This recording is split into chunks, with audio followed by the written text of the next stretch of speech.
दोस्तों, पश्चिम बंगाल में एक घटना ने पूरे देश को चौंका दिया। टीएमसी के राष्ट्रीय महासचिव और ममता बनर्जी के भतीजे अभिषेक बनर्जी पर सोनारपुर में हमला कर दिया गया। भीड़ ने उन पर अंडे फेंके, पत्थर मारे, जूते फेंके और उन्हें घेर लिया। अभिषेक बनर्जी ने हेलमेट पहना हुआ था, वरना स्थिति और गंभीर हो सकती थी। ममता बनर्जी ने इस हमले को बार्बरिक यानी बर्बर बताया है।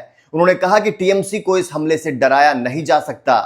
आइए पूरी खबर डिटेल में जानते हैं क्या कुछ हुआ, ममता ने क्या कहा है, घटना क्या और कब हुई। 30 मई 2026 को अभिषेक बनर्जी सोनारपुर साउथ 24 परगना गए थे।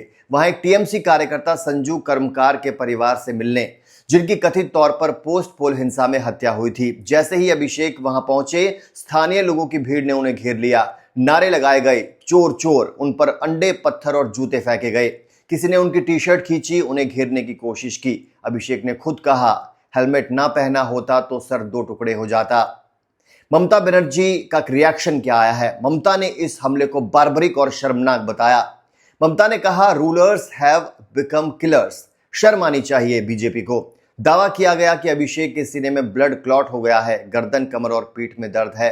कहा कि अगर हेलमेट ना होता तो अभिषेक की जान जा सकती थी। अस्पतालों पर भी आरोप लगाया गया कि उन्हें दबाव में रखा गया, सही इलाज नहीं दिया जा रहा।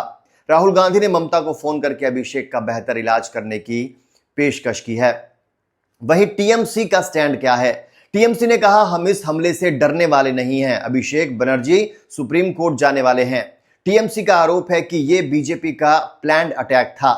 पोस्ट पोल हिंसा में टीएमसी कार्यकर्ताओं पर हमले हो रहे हैं और अब उनके लीडर्स को टारगेट किया जा रहा है।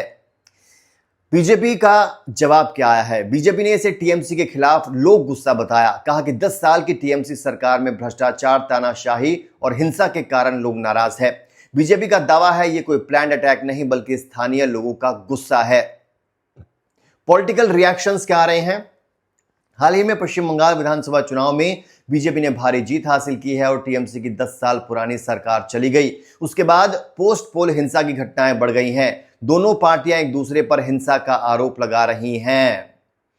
तो दोस्तों, ये घटना पश्चिम बंगाल की सियासी हिंसा को एक बार फिर उजागर करती है। चाहे सत्ता में कौन हो, हिंसा कभी जायज नहीं।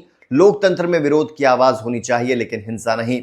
ममता बनर्जी ने साफ कहा, टीएमसी को डराया नहीं जा सकता। अब देखना होगा कि इस मामले में आगे क्या कुछ होता है। आपको क्या लगता है? आपकी क्या राय है? हमें कमेंट में जरूर बताइए।